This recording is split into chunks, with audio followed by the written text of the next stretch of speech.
What's up, guys, and welcome to my series on how to get started in the washer and dryer business. I'm going to be doing weekly videos on how to get started in this business, tricks and tips for how to make more money in it.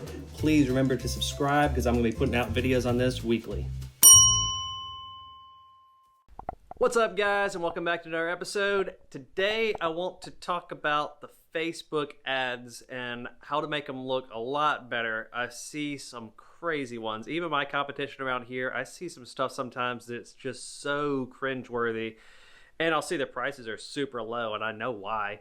It's just the machines look bad. They'll have rust spots on them. They won't take the time to just clean up the machines, do a little spot painting, and also advertise somewhere that you're going to do a warranty. I know most of you guys probably do warranties, but if you do a warranty, too many do's there, make sure you're telling people about it. That adds value to the washers and dryers that you're selling or whatever appliance that you're selling.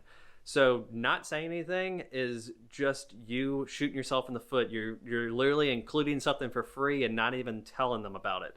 So make sure you're including it either in the description, or what I like to do is make sure your little piece of paper I showed y'all a couple weeks ago, the piece of paper I put on top of mine, the warranty page, it's nice because it's in nice big print and it shows up really well. So, and you might, if you do deliveries and you like doing deliveries, you might make that a little bit bigger print too. So when you take a picture of your washer or dryers, you can just snap a picture and boom, you don't even have to put it in the description. All they have to do is look at the picture and they can see, oh, there's a page there that says 30-day warranty and delivery, and there you go. You got them right there. You could also include your phone number. So many people have no idea how Facebook Marketplace works with the phone number thing. I see all the time, please do not message, call. And then there'll be a blank spot there because Facebook doesn't usually allow phone numbers, and it'll just blank it out, it says personal information or something like that. So the way to do that, if you want to do that, is put your phone number in the picture somewhere, or you could spell out the phone number. You're getting close to messing up with rules on Facebook and you don't want to get kicked from Facebook. But that's the main thing, guys, is that just take time, take pictures. And I always said about selling individually, try to sell as much individual items as you can. Don't sell sets if you are having problems with inventory.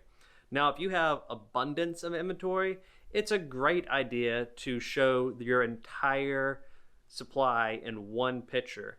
People love the idea of being able to walk through, pick out a couple things. You'll definitely probably sell more sets in a weekend if you do, like, I know one of the guys that I talk to on a regular basis does, he calls it like a trailer load special, and he'll show it all in a trailer, and he'll bring the trailer out somewhere, and because he's too far out in the woods to sell where he is, and he'll say where he is, and people will come out there and check out his trailer load special. You could rent a booth somewhere, bring them all out, but make sure you're advertising that you're doing that. So that's it, basically, guys. I wanted to just put that out there. If you're having issues selling your washers and dryers or whatever appliance it is for a decent price or quickly, it really could be the ads that you're putting out. Just need a little bit of fine tuning, and it also could be how many ads you're putting out.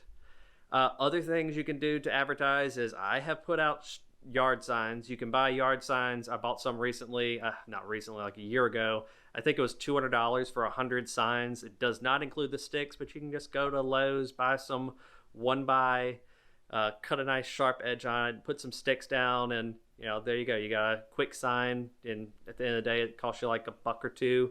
Put them in good places, like especially outside laundromats. That's where people that have broken machines tend to go to. Outside laundromats and four-way intersections. Check the rules on the area where you are. Don't get in trouble and get a ticket. But usually if you're outside of city limits, it's usually not a problem as long as you pick up your signs eventually and don't just leave them there forever. But that's it for today, guys. Real short video. Good chance I'm closing my house tomorrow, so fingers crossed. We'll see. Update on the next video. All right, we'll see y'all next time. Later. Alright, guys, thanks for watching, and please like, it really helps the channel. And if you want to subscribe, because I'm having a lot more of these videos coming out, click right here. I also have a playlist of all the washer and dryer how to start in this business type videos that I made, and it is right here. Thanks for watching, guys.